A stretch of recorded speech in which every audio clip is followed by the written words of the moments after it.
শোনো, আজ আমি তোমাকে এমন একটি সত্যি কথা বলতে যাচ্ছি যা শুনে তোমারও মনে হবে যে হ্যাঁ, এটাই সত্যি। কখনো তাদের সঙ্গে জড়িয়ে পড়া উচিত নয় যারা নিজের সঙ্গে এমন ফলাফল বয়ে আনে যার তুমি কল্পনাও করতে পারবে না। এই মুহূর্তে কিছু মানুষ ভয়ে কাঁপছে, কারণ এটা নয় যে তুমি তাদের কিছু বলেছ, বরং এজন্য যে তারা এখন এটা ভালোভাবেই বুঝে গেছে যে তোমার সামনে আর কোনোদিন দাঁড়াবার সাহস তাদের নেই। বিজ্ঞানও বলে, যখন কেউ ভয় পায় তখন তার শরীর থেকে এমন এক রাসায়নিক নির্গত হয় যা ধীরে ধীরে তাকে ভেতর থেকে ক্ষয় করে ফেলে। আর ঠিক সেটাই আজ তাদের সঙ্গেও হচ্ছে। তাদের নিজেদের স্নায়ুতন্ত্রী তাদের শাস্তি দিচ্ছে, শুধু এজন্য যে তারা তোমাকে দুর্বল ভেবেছিল। তারা ভেবেছিল যে এটি কেবল প্রতারণার ছোটখাট খেলা হবে, কিন্তু আজ সেই খেলায় তাদের জন্য এমন এক দুঃস্বপ্নে পরিণত হয়েছে যা তাদের ঘুমাতে দিচ্ছে না। এটি শুধু কর্মফল নয়, এটি আসলে ব্রহ্মাণ্ড তাদের এক উদাহরণে পরিণত করছে। শেখাচ্ছে যখন কেউ তোমার বিরুদ্ধে আসে তখন সে কোন সাধারণ মানুষের সঙ্গে নয়, বরং এমন এক শক্তির সঙ্গে সংঘর্ষ করে যাকে কেউ ছুঁতেও পারে না, যার পেছনে ব্রহ্মাণ্ডের নিজস্ব নিয়ম দাঁড়িয়ে আছে। আর এখন তারা আর তোমার বিরুদ্ধে কোনো কিছু ভাববার সাহস করবে না। তাদের এই ভয় প্রমাণ করে দিচ্ছে যে এবার তাদের সমাপ্তি শুরু হয়ে গেছে। তাই এবার মনোযোগ দিয়ে শোনো, কারণ আমরা জানব যে কেন তারা কাঁপছে এবং কিভাবে তাদের ভয় প্রমাণ যে তুমি ইতিমধ্যেই জয়ী হয়ে গেছ। প্রথম সত্যিটা হল, তাদের ভয় তোমাকে নিয়ে নয়। ভয় সেই জিনিসকে নিয়ে যা তোমার উপস্থিতি তাদের ভেতরে জাগিয়ে তোলে। প্রতিবার যখন তারা তোমাকে দেখে, তোমার নাম শোনে বা তোমার কথা ভাবে, তখন তাদের নিজেরই ছায়া চোখের সামনে আসে। আর সেই ছায়া হল আসল চেহারা যা তারা সারা জীবন ধরে দুনিয়ার কাছ থেকে লুকিয়েছে। তোমাকে তাদের ভুলগুলো গুনে শোনানোর দরকার নেই, কারণ তোমার অস্তিত্বই তাদের সেই অন্ধকারের মুখোমুখি দাঁড় করিয়ে দেয়। আর এজন্যই তারা কাঁপে, কারণ তুমি তাদের বারবার সেই সত্যির কথা মনে করিয়ে দাও যা তারা সবসময় চাপা দিয়ে রাখতে চায়। এ ধরনের মানুষ সবসময় অন্যদের উপর দোষ চাপিয়ে বাঁচে, আঙ্গুল তুলে হইচি করে আর নিজেদের আসল রূপকে আড়াল করে। কিন্তু যখন তারা এমন একজনের মুখোমুখি হয় যাকে বাহ্যিক প্রদর্শনে বোকা বানানো যায় না, যার উপস্থিতি একটিও শব্দ না বলে তাদের উন্মোচিত করে দেয়, তখন তাদের ভয় প্রকাশ পায়। কারণ তারা নিজেদের ভেতরের কণ্ঠস্বর থেকে পালাতে পারে না, যা বলছে আমরা দেখছি। এটাই তাদের ভয়, এমন এক উন্মোচন যা গসিপ থেকে আসে না, প্রতিশোধ থেকেও আসে না, বরং আসে তোমার সেই অবিনাশী শক্তি থেকে যা ভণ্ডামিকে ছিন্ন বিচ্ছিন্ন করে মাটিতে ফেলে দেয়। তোমার তাদের সঙ্গে তর্ক করার দরকার নেই, কারণ তোমার উন্নতি তাদের প্রতিটি মিথ্যাকে মিথ্যা প্রমাণ করে দেয়। তোমার পাল্টা দেওয়ার প্রয়োজন নেই, তোমার সুস্থ হয়ে ওঠা আর নিজেকে পরিবর্তন করাটাই প্রমাণ যে তাদের আঘাত তোমাকে থামাতে পারেনি। আর এটাই তাদের অস্থির করছে। এখন তারা আর গল্পটাকে ঘোরাতে পারবে না। তুমি বেঁচে থাকা প্রমাণ যে তাদের ভণ্ডামি ভেঙে পড়েছে। এবং তারা জানে, একবার মানুষ তোমাকে যেমন তুমি আসলে তেমন দেখলে, তাদের মুখোশ চিরতরে পড়ে যাবে। যে কাঁপন তারা অনুভব করছে তা দুর্বলতা নয়, তা আতঙ্ক। এই উপলব্ধি যে এখন তোমাকে আর নিয়ন্ত্রণ করা যাবে না, তোমাকে উস্কে দেওয়া যাবে না, তোমাকে তাদের মিথ্যার মধ্যে দেওয়া যাবে না। আর সত্যিটা হল, যদি তারা পালাতে চেষ্টা করুক, তুমি তাদের অন্তরে এক স্থায়ী চিহ্ন রেখে দিয়েছ। হে প্রিয় আত্মা, তুমি সেই আয়। তারা আর কখনো মুখ ফিরিয়ে নিতে পারবে না, আর এমন ভয় কখনো শেষ হয় না। দ্বিতীয় সত্যিটা হল, তারা তোমাকে শুধু একজন মানুষ ভেবেছিল, কিন্তু তুমি আসলে এক নিয়মের মতো কাজ করেছ। তারা ভেবেছিল তুমি শুধু আরেকজন যাকে তারা খারাপভাবে ব্যবহার করতে পারে, পরীক্ষা করতে পারে বা খেলতে পারে, কিন্তু তারা এটা বুঝতে পারেনি যে তুমি সেই স্তরে কাজ করো যেখানে সাধারণ মানুষ কোনদিন পারে না। যখন তারা তোমার বিরুদ্ধে এসেছিল, তখন তারা কোন মানুষের বিরুদ্ধে আসেনি, বরং এক নীতি, এক আধ্যাত্মিক নিয়মের বিরুদ্ধে এসেছিল যা না বাঁকানো যায়, না গা যায়, না কেনা যায়। এই কারণেই আজ তারা ভয়ে আছে, কারণ তারা স্পষ্ট দেখছে যে যা তোমাকে রক্ষা করছে তা শুধু তোমার ইচ্ছাশক্তি নয়, বরং এক উচ্চতর শক্তি, এমন এক শক্তি যা নিশ্চিত করে যে তোমার বিরুদ্ধে করা প্রতিটি আঘাত শেষমেশ উল্টে গিয়ে তাদের উপরেই পড়বে। মানুষের প্রতিশোধ অনুমেয় হয়, কিন্তু তোমার ক্ষেত্রে কোনো ফর্মুলা চলে না, কোন টাইম টেবিল নেই, কোন নিরাপদ দূরত্ব নেই। তোমার প্রতিশোধ নেয়ার দরকারই নেই, কারণ যে নিয়ম তোমার জীবনকে চালায় সেটাই তোমার হয়ে কাজ করছে। আর এটাকেই তারা অবহেলা করেছিল।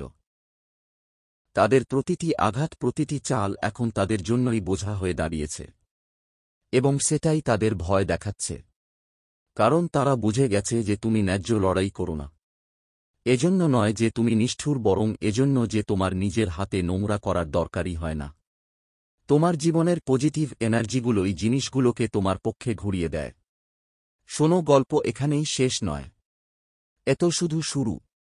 আসল খেলা তো এখন খুলছে। তাদের ভয় পাওয়ার আসল কারণ এখন সামনে আসতে চলেছে। কারণ সত্যিটা হলো, তারা তোমার বিরুদ্ধে লড়াই করছিল না, বরং তারা তোমার ভাগ্যের বিরুদ্ধে লড়ছিল। আর ভাগ্যের সঙ্গে লড়াই কোনদিন জেতা যায় না। যখন মানুষ নিজের চাল, নিজের মিথ্যে, নিজের নাটক দিয়ে ভাবে যে সে অন্য কাউকে হারিয়ে দেবে, তখন সেটাই তার সবচেয়ে বড় ভুল ধারণা হয়। কিন্তু যখন তাদের চাল উল্টে যায়, তখন বোঝা যায় যে আসলে তারা ব্রহ্মাণ্ডের নিয়মের সঙ্গে ধাক্কা খেয়েছিল।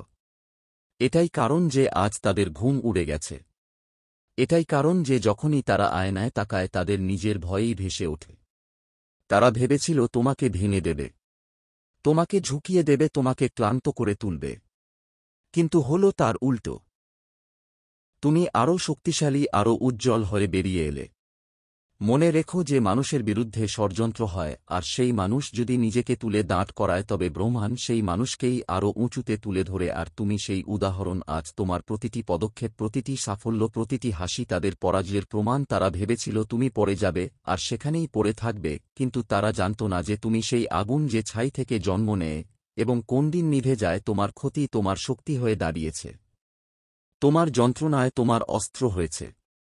আর তোমার অতিথি তোমার সবচেয়ে বড় গুরু হয়ে উঠেছে। এখন তারা বুঝে গেছে তোমাকে থামানো তাদের সাধ্যের বাইরে। এ কারণেই তাদের ভয় দিন প্রতিদিন বাড়ছে। এই ভয় শুধু তাদের মনে নয়, বরং তাদের অস্তিত্বে বাসা বেঁধেছে। কারণ এখন তারা জানে, যতি চাল লিখ, যতি গল্প তৈরি করুক, শেষ পর্যন্ত জয় তোমারই হবে। দ্বিতীয়ত, তারা ভেবেছিল এটা শুধু একটা খেলা। কিন্তু তারা জানত না, তোমার আত্মা কোনো খেলার অংশ নয়। তোমার আত্মা তো এক যাত্রা। আর এই যাত্রার প্রতিটি মোড় ব্রহ্মাণ্ড আগেই লিখে রেখেছে। এজন্যই তাদের সঙ্গে যা কিছু ঘটছে তা এক ঈশ্বরিক পরিকল্পনার অংশ। তাদের ভয় এই কারণেই যে তারা এখন উপলব্ধি করেছে যে তাদের কর্মই তাদের শাস্তি হয়ে দাঁড়িয়েছে। আর কর্মের হিসাব কোনদিন ভুল হয় না। এই সেই শক্তি যা দিয়ে গোটা সৃষ্টি চলে। তুমি কিছু করনি, কিন্তু কর্মী সব করে দিয়েছে। তবে তোমার মনে এটা প্রশ্ন জাগতে পারে যে তোমাকে দেখে তাদের হৃদয় কেন কাঁপে। কারণ তুমি তাদের কাছে সেই আয়নার মতো মনে হও, যেখানে তাদের আসল চেহারা স্পষ্ট দেখা যায়। সেই আসল চেহারা যা তারা দুনিয়ার কাছ থেকে লুকিয়েছে। সেই আসল চেহারা যা তারা নিজেরাও দেখতে চায়নি। কিন্তু তোমার উপস্থিতি তাদেরকে সেই সত্যকে দেখতে বাধ্য করেছে। এজন্যই তারা অস্থির থাকে, দিনরাত জেগে থাকে। তাদের ভয় তাদের ভেতর থেকে খেয়ে ফেলছে। আর সবচেয়ে বড় ব্যাপার হলো, এই ভয় কোনদিন শেষ হবে না। কারণ এই ভয় বাইরে থেকে আসেনি, এসেছে তাদের ভেতর থেকে। এবার শোনো, তোমার জীবনে যত সংগ্রাম তুমি শুনেছ, সবই তোমাকে এই জায়গায় নিয়ে আসার জন্য ছিল। প্রতিটি অশ্রু, প্রতিটি বেদনা, প্রতিটি প্রতারণা তোমাকে এক নতুন শক্তি দেওয়ার জন্যই এসেছে। আর এখন সেই শক্তি তাদের পরাজয়ের কারণ হয়ে দাঁড়িয়েছে। তারা তোমাকে মানুষ ভেবেছিল, কিন্তু আসলে তুমি এক বার্তা। এমন এক বার্তা যা ব্রহ্মাণ্ড এই পৃথিবীতে পাঠিয়েছে। এটা দেখানোর জন্য যে সত্য সর্বদা জয়ী হয়। মিথ্যা যতই জ্বলুক না কেন, শেষমেশ তার আলো নিভে যায়। কিন্তু সত্যের আলো কোনোদিন নিভে না। আর তুমি সেই আলো। মনে রেখো, ব্রহ্মাণ্ড তোমাকে শুধু বাঁচার জন্য পাঠায়নি। সে তোমাকে পাঠিয়েছে তাদের জন্য শিক্ষা হিসেবে।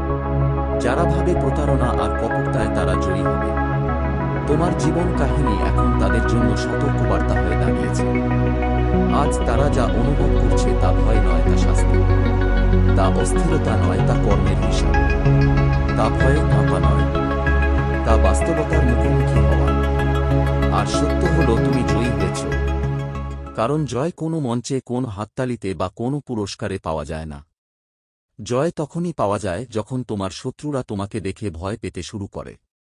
জয় তখনই পাওয়া যায় যখন তোমার নির্বতা তাদের শোরগোলকে চেপে দেয়। জয় তখনই পাওয়া যায় যখন তোমার উপস্থিতি তাদের সত্যিটাকে প্রকাশ করে দেয়। বন্ধুরা, আজকের ভিডিওটি ভালো লেগে থাকলে ভিডিওটি লাইক করে আপনাদের নিজের চ্যানেলকে সাবস্ক্রাইব করতে ভুলবেন না। ধন্যবাদ।